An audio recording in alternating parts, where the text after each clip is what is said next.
Hello, I'm Sandra Viktorova. Thank you very much for joining us.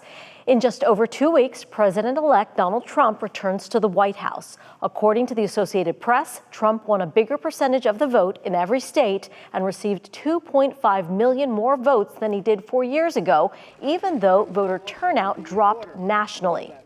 In Florida, nearly 67% of eligible voters cast a ballot in the 2024 election. That's down from the previous presidential race when nearly 71% of Floridians voted. But one elections expert says despite the drop in turnout, voter engagement is encouraging. Joining us now is Dr. Michael McDonald, a professor of political science at the University of Florida, where he conducts research on elections and polling methodology, and the results of his research on voter turnout is used by media across the country. Dr. McDonald, thank you so much for joining us. Wonderful to be here. So voter turnout this last election, what did it look like and how did it compare to the previous election? Well, we had 64% of those who were eligible to vote participate in this election. It was down just slightly from the 66% that we had in the 2020 election. And while that may be bad news in some ways, but it's actually very good news because those turnout rates, the 2020 election was the highest turnout rate election we'd had for a presidential election since 1900. And so we are still very much a highly engaged electorate right now, even though we were down slightly from the 2020 election. Why is that? Why are we seeing the voter turnout improve, generally speaking? Well, it probably has something to do with Donald Trump, because after the 2016 election, we had the 2018 midterm election. That was the highest turnout rate election that we'd had for a midterm election since 1914. So again, we have to go back 100 years to see that level of engagement. And then the 2020 election's highest since 1900. The 2022 election was down slightly, but it wasn't nearly down as much back to the previous levels that we had before 2018. And so again, and then 2024, we get high turnout again. So this is at the time when Donald Trump is around on the political scene. And so he inflames passions one way or another. And that leads to people believing that the election matters, and it leads them to engage in politics.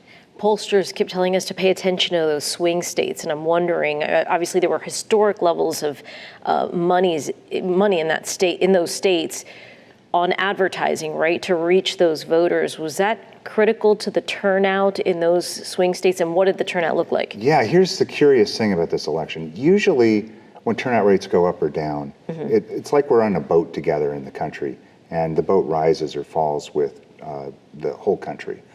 But in this election, something different happened, and that was the 5 critical battleground states that everybody was talking about, Nevada, North Carolina, Georgia, Michigan, Wisconsin.